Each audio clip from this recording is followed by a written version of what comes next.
That's funny. I would like to blame society. It says, should be here tonight by 10. No, I think it's because we now have an Amazon distribution center in my town. So Oh my gosh. Probably left your town to get to mine. I get things like the same day sometimes that are on Prime, and you're supposed to have 2 days. Hi, welcome to the Backpack Show, where we compare shipping rates for Amazon Prime based on your location. This show is completely built around the idea that you should know more about Amazon Prime. Apparently in Nashville, it's really fast. So, How much is it a year now? Just $79? Is it still I don't know. 79? You think I check? I'm not going to cancel it. So worth it. I don't know. Mm-hmm. Can't wait. Oh my gosh. Welcome, William Smith. Good to see you here again. I don't know which link you're going to want today, but welcome.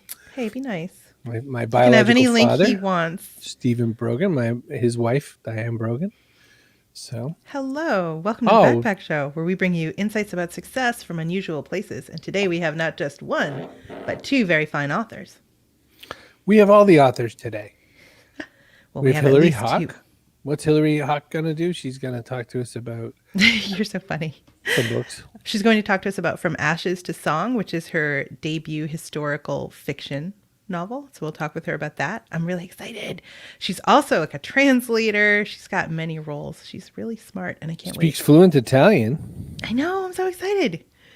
This is going to be fun. I was going to learn Italian for a trip that we didn't take because of the pandemic. I was going to supervise a whole bunch of 8th graders on a trip to Italy and Greece. Doesn't that sound like the perfect thing for me to do? To keep youth out of trouble? Sounds like a perfectly bad idea. So I never learned Italian because I didn't need to, because I canceled the trip. So I'm going to need a translator, is what I'm saying. So I'm very excited Hilary's here. And Carynn Bohley is here. She's a YA author, and she's already done more at the age of 17 than I had ever dreamed of. I was telling her I never made it past like maudlin poetry when I was a teenager. So 5 or more books up on Amazon or so. It's crazy. I'm so excited. Darkness Rise is her YA fantasy novel. She's already got a novel under her belt, folks. I'm telling you, there's a lot to get done over here. Lots it's to a big learn. day. Big day in the Backpack Show. Hi, everyone. Tim Kitzrow from NBA Jam and NFL Blitz, welcoming you to The Backpack Show. Your hosts, Chris Brogan, Carrie Gargone, Boom Shakalaka. Backpack Show. Boom Shakalaka. You know, if you're William and you're wondering where you could go to make a show like this, I can tell you where. See Brogan.me/StreamYard. Hey, make a show. That's pretty good software. It's what we use. Hey, they had their big annual conference the other day. Did you see me on it? Me neither. Hey, Castos is a podcast host. If you want to put your podcast show up on there, and who wouldn't really, castos.com. It's funny, for all as much as people love video, like they're still like, is it a podcast? Is it an audio podcast? People keep calling it a podcast. I'm like, they want an audio. They just want whispering in their ear. That's right. ASMR. We'll do an ASMR show. I'll do it. I'm going to do it. If you want a .online domain, you can go to c.me/online. Your mom is .online is taken. Hey, Ricardo's here. All right, so that's it. That's our ad reads for the day. So buy some things. Hi, Ricardo. Hey. I think we're going to start with Hilary Hauck, and we're going to ask her some questions, and maybe she'll teach us. Ricardo's checking in from Italy. From Italy. Well, let's grab Hilary right away. All right, Hilary, get him. Say some things. Get him. What's some Italian we could say? You're live. Welcome to our show. Oh, you're muted. You are, if not muted, somehow muted. Well, we'll fix it. Or she's speaking Italian and we can't even hear it. Yeah, maybe it's only some dogs can hear. Here's what we're gonna do. We should have Hilary reset and come back. We'll do that. Can you reset your computer for us, Hilary? Carynn, magic. Boop. Oh, you thought you were gonna have a little break. We can hear you fine. You thought we'd give you a break. Tasmania. No. Gerard's here from Tasmania. That's craziness. It's midnight. Do you speak any Tasmanian, Carynn? Me neither. What do they speak in Tasmania? It's near. It's like part Australian and stuff like that. So they speak English. Hello, Paul. From the true center of the universe, Monaghan, Ireland. Wow. Carynn, we need to talk to you because we saw that you had this book, Darkness Rise, and we saw you kind of roaming out there talking about things. And for instance, our friend Katie Falls, who does a lot of YA reviews, I figured she needs to know a little bit about what's going on here. So Darkness Rise is kind of the new baby on the block for you. It's the one that you're out there promoting and putting all the work into. This is a not small book, by the way. It's it's just under 200 pages if you grab it up in paper form. Talk to us a little bit about putting this together and talk about who needs to read this kind of a book. Well, it actually started out as a novella, and I just ended up lengthening it. So I guess everyone just wanted me to make it longer, and I kind of rushed through it. So I lengthened it from about 20,000 words to 56,000, I think. You went an interesting route. The book is about a city where magic is banned. Most everybody goes to YA so they can go to the place where they can go do all the magic. And you're like, hey, I've got an idea. I'm going to make this restrictive. What was the premise there? And what ends up becoming the part that people fought you for until you made him a longer book? Well, you always want what you can't have. So I guess I wanted to make magic more desirable by making it something that was there, but something that wasn't easily accessible. So then it makes it more exciting when you do get the magic. I haven't read the book, so I need to ask you this question up ahead, unless this is a spoiler. Is Swift just like a big jerk? Is that why he doesn't want anybody to have magic? Or is it like, when I was a kid, someone ran over my dog with a magic horse or something? Well, when it first started out, it was very dangerous for humans to live in Mysticus. So the one who created the town was basically trying to protect humans, and he wanted to protect his family and his neighbors. So he basically just banned it because he wanted to keep everyone safe. Gotcha. That's usually where most lies begin, aren't they? Isn't it? Like, I just wanted to keep you safe, like lies and other limitations. It's like for your own good. Yeah. Do you feel like that's the case sometimes? Like in your own life when people impose limitations and they say they're for your own good? Yeah, definitely. Rebellious streak. YA and writing in general for teens is a little different than when I was growing up. When I was growing up, we had to use slate, and we'd have to chip out the words with a hammer. No, but we didn't have things like Wattpad, and we didn't have fandoms and things like that. Did you get your start in fandom and then work over to writing your own stuff, or were you always kind of aiming towards, I want to make my own OC? I went back and forth a lot. So when I first started, I was in 5th grade, and I was just writing short stories myself. I think that most of them were actually based on dreams that I had. And then when I found out about Wattpad, I started using it, but nothing was actually getting popular. And I think that was around the time that I found out that it was actually possible for me to publish something, even though I wasn't 18 yet. And I guess once that epiphany hit me that I didn't have to wait, I started doing as much research as I could, like reading everything that I could get my hands on about it. And then I started self-publishing, and then eventually I was able to publish with Darkstroke. So there are people right now that have things they've written that are agonizing over hitting publish because they're worried about how it will be received, if anybody will read it, if anybody will say bad things about it. How did you get past that and just go ahead and publish? I've actually always been surprised when people tell me that they're afraid to share their writing, because I've spent my whole life trying to get people to read my writing. I'll bribe my brother. I'll say, I'll do your load of dishes if you read this. So I guess more excitement about it was there than fear about how people would react. So share. Everybody should want to share. There's a whole segment of YouTube called BookTube that mostly is all YA fans and all that sort of a thing, and they're back and forth on their favorite books. They're back and forth on up and coming, and they're back and forth talking about or posting videos about kind of the work they're doing. Are you part of that tribe at all as well, or where do you go when you feel like talking about books instead of just working on your own writing? I want to do more videos like that, honestly, but I tend to just write and not really talk about it unless it's just like with people in person, like a side subject. I guess because I'm so busy, or at least that's my excuse. I also don't get to read as much as I'd like to anymore. I don't know. I guess I just kind of focus on doing the actual writing instead of talking about it. Which is why you have 5 books published on YouTube and a lot of people don't. Just FYI. That's why some people have been working on their 10th book for like 6 years. That's just debilitating depression, but I haven't even published one, and I have no excuse. Yeah.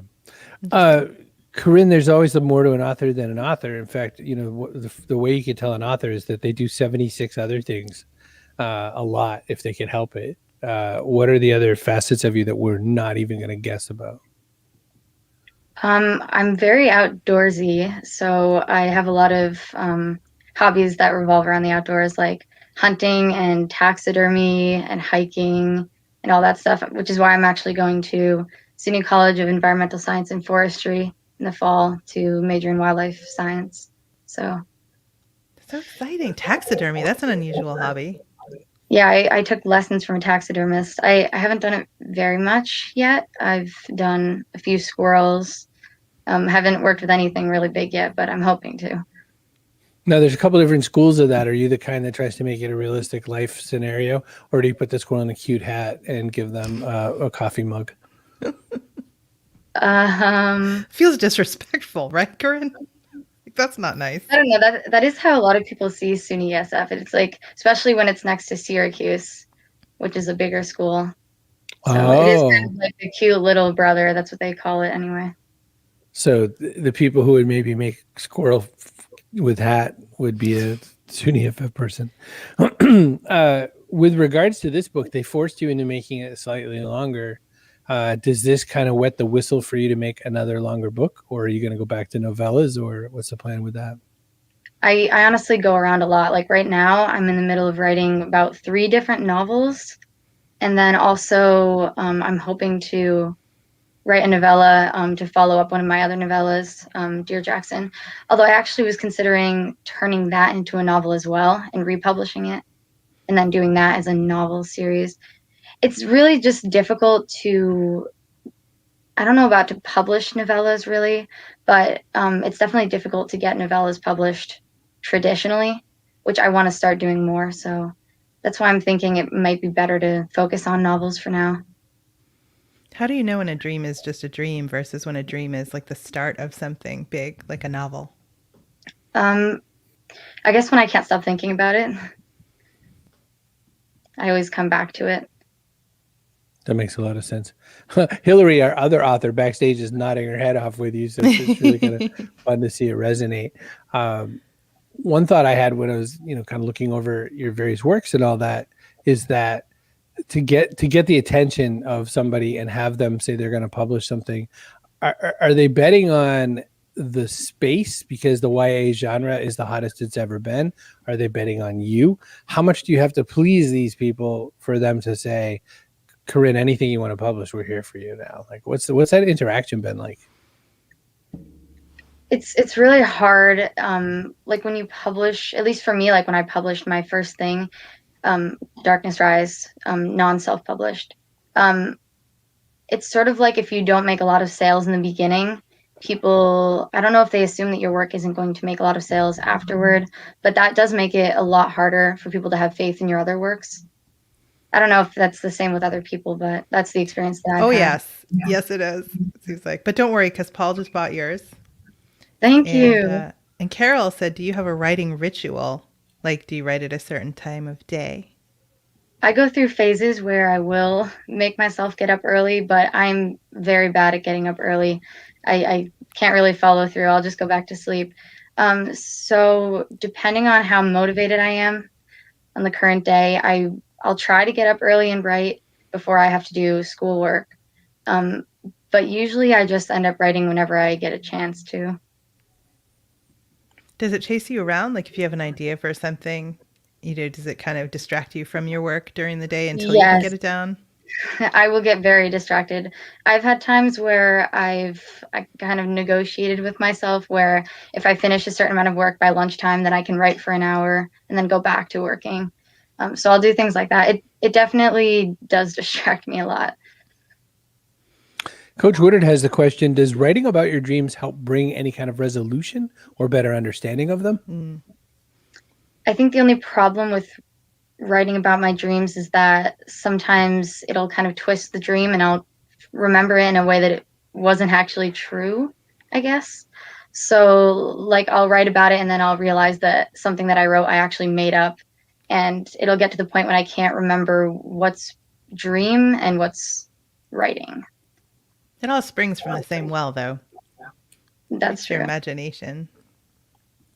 You are heading towards college, and that means even more workload put on you. Are you worried that's going to shut you down as an author and there it goes? Everything's over. The dream's over. You're done. Well, I've actually been taking online college classes for 2 years. So I've been doing college work, just not doing it in person. Got it. So that has prepared me for it, I think. But I'm also kind of nervous since I'll actually be there, that the workload might be a bit harder. Plus, obviously, like, it's more advanced now. So I think I might end up having to take a step back from, not from writing for fun, but from writing and being expected to publish more often. So I'll probably write when I can, but not really force myself to as much. Elizabeth asks, do you ever dictate or do you strictly write? Like, do you type? Do you write? How do you get it done? When I have writer's block, I do use a speech to text app sometimes, because then I can just sort of talk through ideas and I'll get more ideas. So that's one of the ways that I cure writer's block, which I actually get a lot more than I think I probably should. But I usually try to write if I can.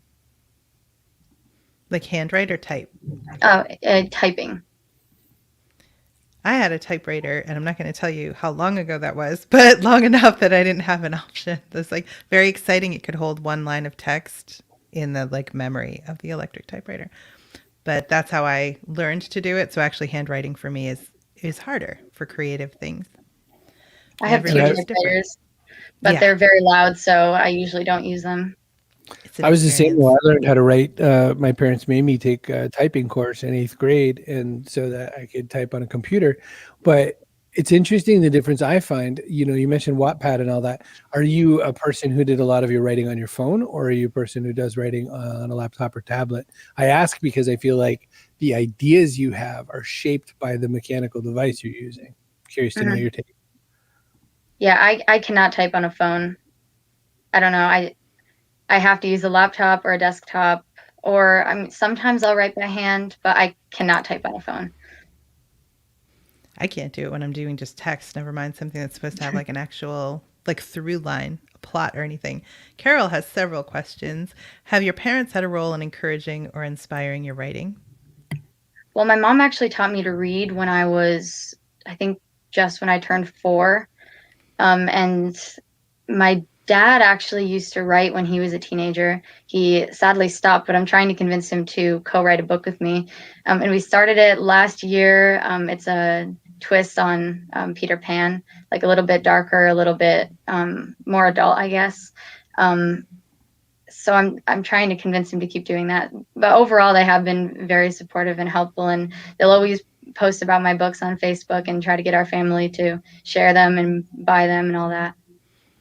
And how old were you when you wrote your first book? Now let's count everything. Let's count like novellas and stuff in that. I wrote my first novel when I was 15. My first novella when I was, I want to say 13, I think. And then I was writing short stories when I was 10. So there's still time. Still time, Carol.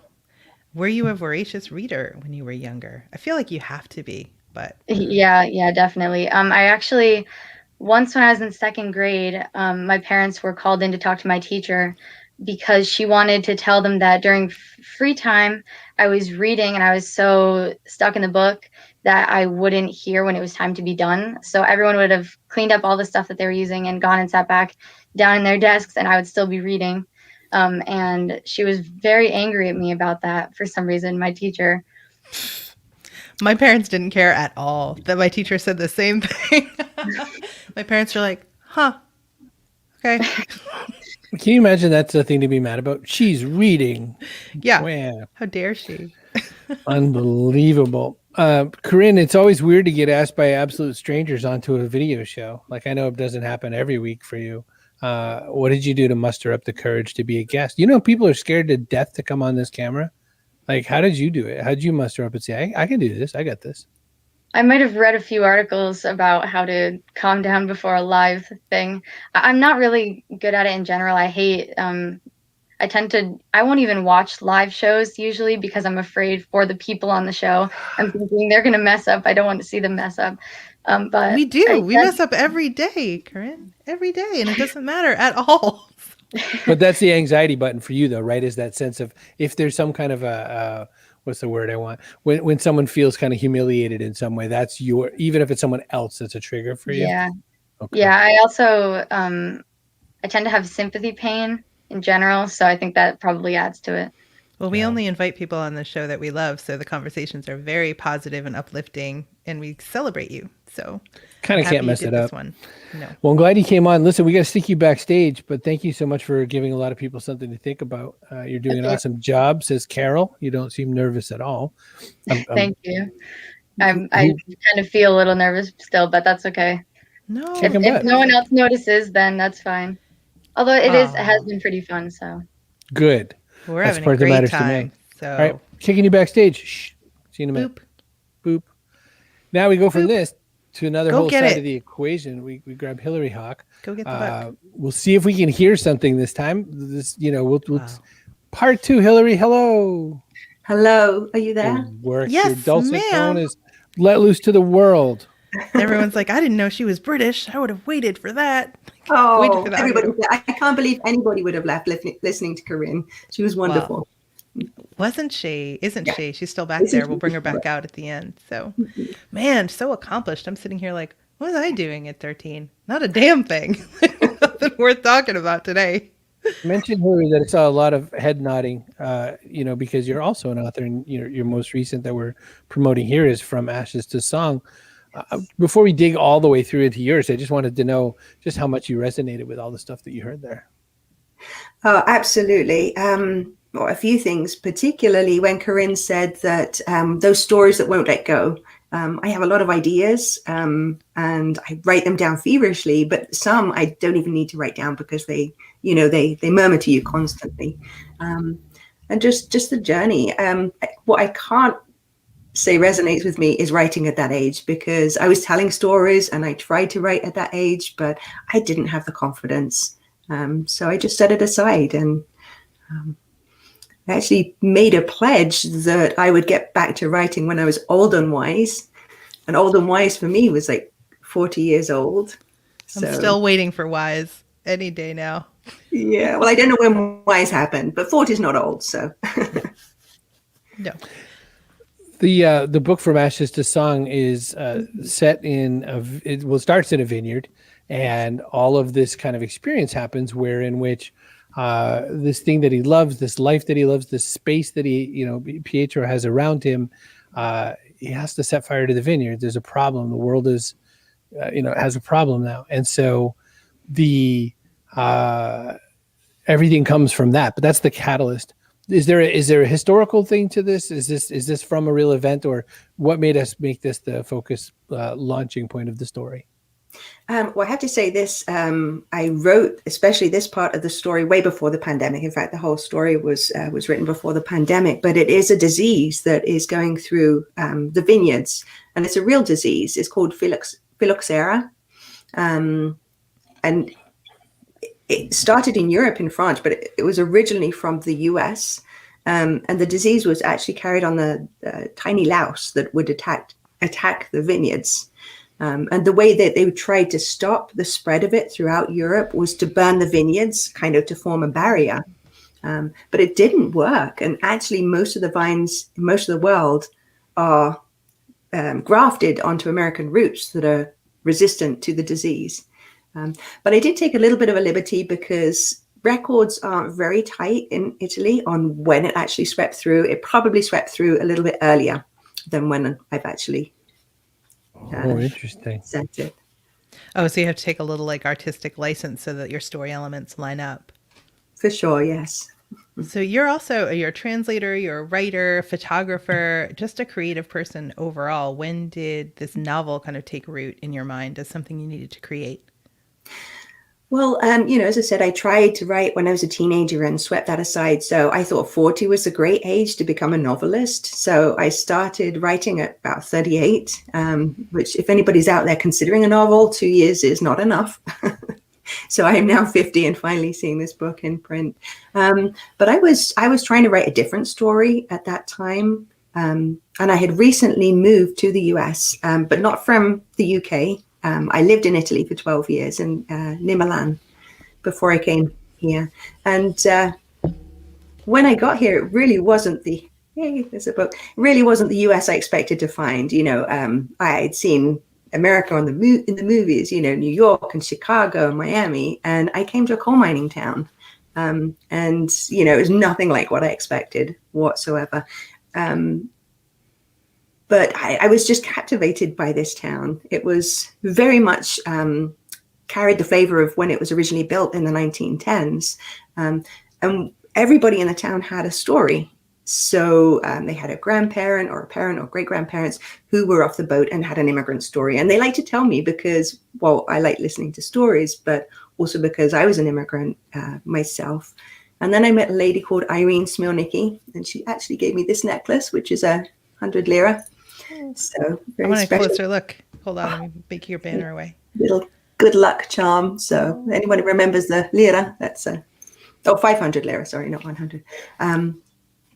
And she started telling me the story of her parents, and I was just captivated. And then I asked her if I could write her story, and she didn't miss a beat. She just said, yes, I've always thought it would be a great novel. So that's how it started. In the process of doing all this, there's a lot of, similar to a question we asked Carynn, there's a lot of courage that has to happen. There's going to be a lot of people who are going to explain to you why you're not an author or why you're not, something. You're wrong in some way, Hilary. How did you push through? How'd you champion your own cause?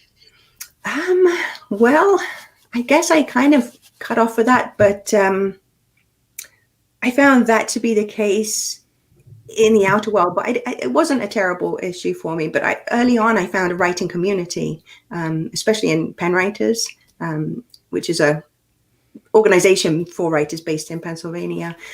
So I had a lot of writer friends, and they faced the same issues. So that wasn't the problem. I actually found the biggest fear and the biggest limitation came from within me, not from other people saying I couldn't do it. It was very, very hard to get over. Now I know it's called imposter syndrome. I didn't know at the time, but fear held me back for a long time.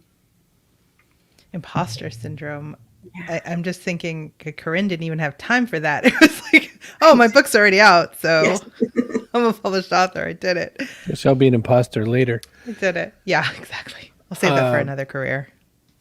You mentioned something that had sort of an echo to it, which is that you said, the town that you found yourself in here is from the 1910s. And of course, this story starts in 1911, I think it was. So is that a sort of writing? Is your soul drawn to that time period for some reason, right before the Great War and all that? What gets us there? Wow. I don't know. I think I'm fascinated by different areas rather than that particular area. I'm really drawn to that area because I almost felt like I'd moved into it by coming here. But yeah, I was actually trying to write a World War II story at that time. But I think the 1910s is, there are lots of World War II stories, but there aren't so many stories set in the 1910s. But it's a great opportunity, especially with a great wave of immigration. My character Pietro is a musician. He's a composer and a clarinetist, and he was really gifted. And I just can't imagine all the people who came over in that period who brought gifts and customs, and it's a good time to look back at and see, when people came over, there was a lot of separation of people depending on where they came from, and over time, the Italians were segregated with the Eastern Europeans, although there was a difference between Northern Italians and Southern Italians. The Welsh were on the honorable side of town, if you like. So I think it's a good idea to go back and revisit those times. I think, we could learn a lot for today's world. Carynn backstage says one of her current projects is a World War II story. Wonderful. Look at this. You debuted your book, as I can understand it, just this month, which means that you put the book right out during the pandemic. Good timing, Hilary. Yay. She's going to wait for it to be over? Having That's published gonna a whole be- bunch of traditional books, it's hard to get attention. It's hard to get press. It's hard to get people to care. What did you do to go above and beyond to try to get people to come and find this book, seeing as you couldn't wander every independent bookstore in the greater Pennsylvania region? Well, the book was actually delayed by the pandemic. I signed with Sunbury Press in February, and we were hopeful for last year for it to be published. So it was set back quite a long way. But yeah, I think the mindset now is to go for the long haul. Carynn mentioned that when you get a book out initially, there's a lot of expectation on initial sales. And that's absolutely right. But I'm not going to sit back and, let things go. We've got great opportunities with online events. And I am actually starting to do some events locally in bookshops. Some are opening up socially distanced. I have a library event, which I'm really excited about. They built an outdoor patio, and I think I'm going to be the first person to present on their outdoor patio. So that's exciting. Well, make sure those bricks are even. Definitely don't want to fall flat on your face. Carol has a question. Is it challenging as a woman to write from the male perspective? That's a very interesting question. I wonder how many male authors field that question. Like, hey, is it hard to write from a female perspective? They're like, no, I got it. Be interesting to hear a male reader if he can, if Pietro resonates. But I actually found him almost easier to write than Assunta, who's a female character. So I think. Why is that? I think it depends how much you can climb into their skin and understand them. So he is a gifted musician, a composer, and a coal miner. Of course, I've never been a coal miner. And my only claim to fame on the singing side, I came third in a singing contest once, but it was, the contest was for the worst singer. So. Oh, well done. So that was really, really hard. But I kind of had a really clear image of him as a person. On stage, he was brilliant and captivating, but in person, he would rarely say a word. So I imagined him interacting with the world through sound, not through visuals, as most of us interact with the world. I think that really helped me climb into his skin. So gender wasn't really an issue. It's so interesting, though, because you're a photographer, so you are very visual. So he's very different from you. Mm-hmm. Yeah, but he didn't have much courage either. He had this inner fear as well. So on that level, I could really relate. And there's two layers to that, because he also worked in a vineyard where smell is so important. It's, a great mass of his effort would have had to have been in smell. And so he says, I will use my ear. As his gift and all that. So that's quite interesting too. Just that he evaded your visual choices that you have for Hilary herself. It's a little early for us to be plotting out your next 5 books, but when you put a book like this out there, is there immediately the sense that there must be a next book and a third? And what's the mindset behind how you're going to make this a business empire? Well, the best way to sell a book is to write another. And I actually have one that's in the final revision stage, so I hope to be pitching that soon. And then I'm working on a third, and I have a few more ideas. I was actually going to write, I was convinced of the next book I was going to write before the pandemic hit, but it was too dreary. It was post-apocalyptic. So nobody wants that right now. No, I couldn't bear to write it.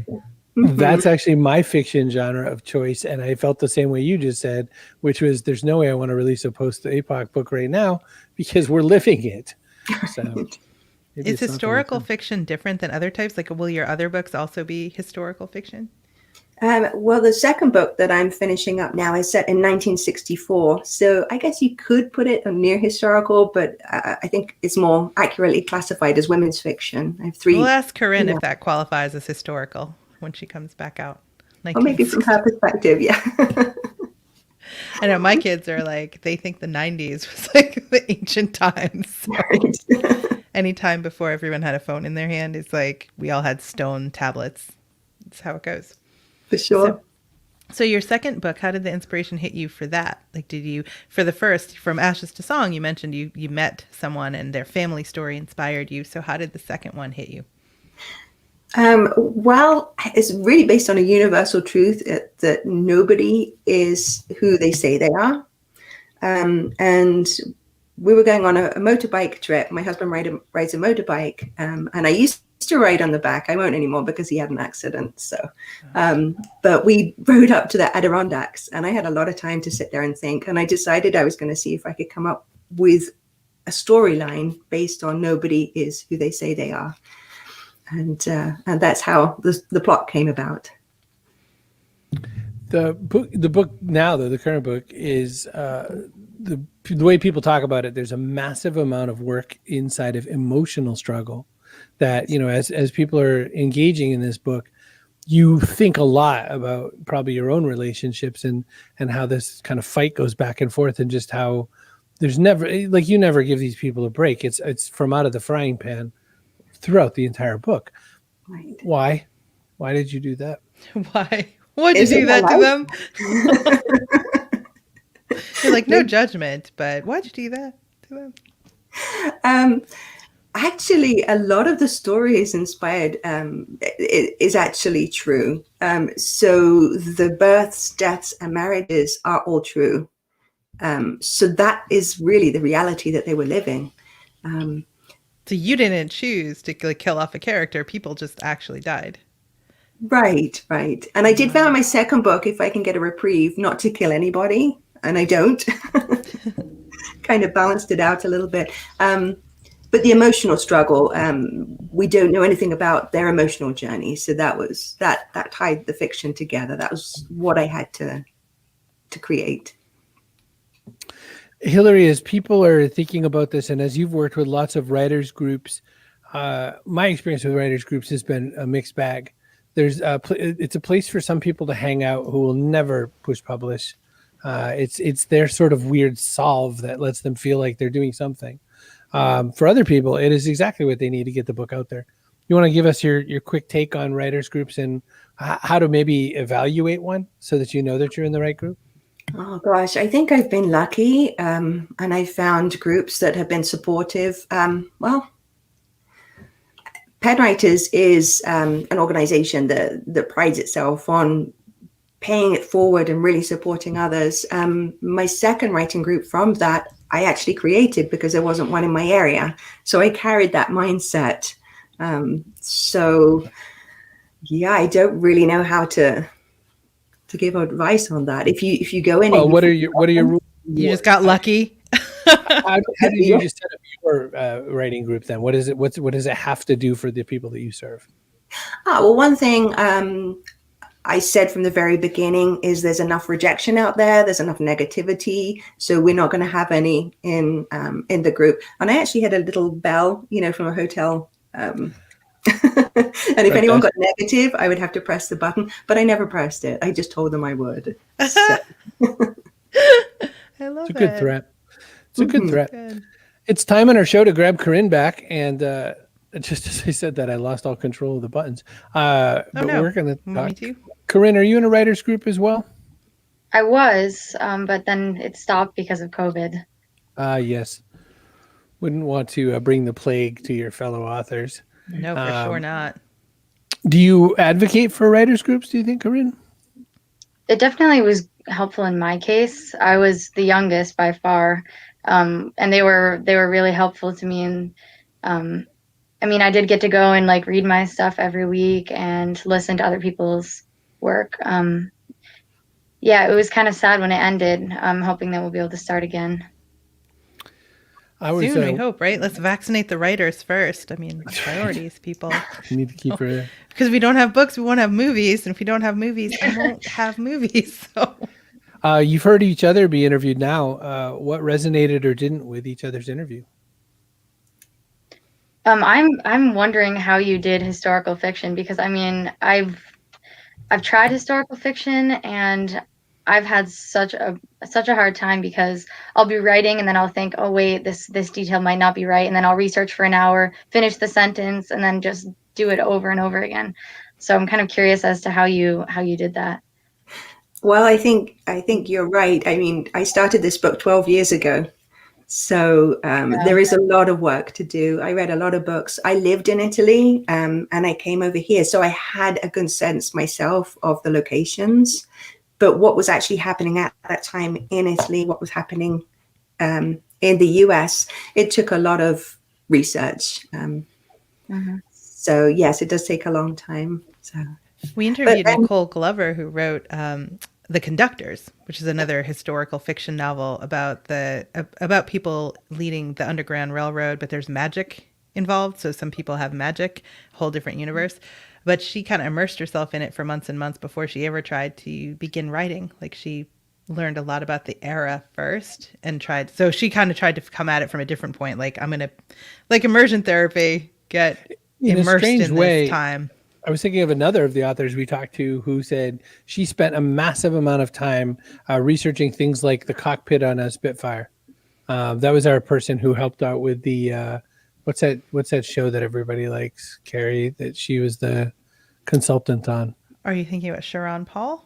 Nope. The nice lady who's British who the royalty expert. Oh yeah, I loved her, Catherine Curzon. Thank you. I knew you'd know it. So she's writing a book with a She fellow. specializes. She's like a royalty historian specializing in the Georgian period era. But she said we spent a lot of time studying the instrument pedals of Spitfires, and I said that doesn't sound like something that's going to have a lot of pages in your historical fiction book. She goes, no. She just said it became almost like a what's the word I want? Like that became the hobby. So I guess that's a question back. Is historical fiction for people who are super passionate about a certain time period? I think you have to have some level of passion. Absolutely. If it's a period that doesn't interest you, then you're not going to want to spend the hours, because you really do need to spend a lot of time there trying to understand, what made people tick back then.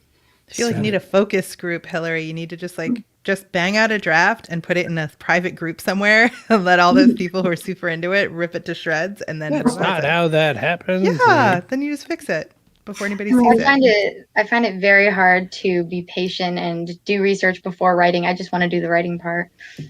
That really surprises me, because you have dragons and fantasy, so you've created a world. Yes, yeah, you make up the rules. Yeah. It's perfect. But that means you also have to maintain the control of the rules, because the one thing you could do wrong in fantasy or sci-fi is if you break the rules, your reviewers will kill you. That's a murder. Yeah, they do get fussy. Yeah, so, they're persnickety. Hey, I've got something. Oh, and here's our person of the day. Kaboom! Because believe it or not, our show is already at its end. I don't know who you could pick. I don't know.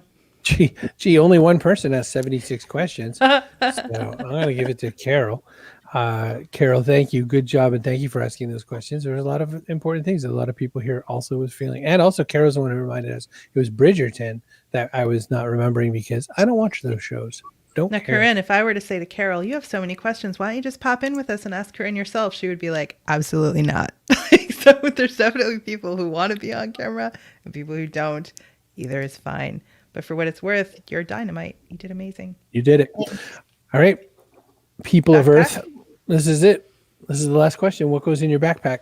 It could be something physical. It could be something metaphorical. It could be something for the ages. It's just, what are you going to take with you to kind of make the next 5 years work better?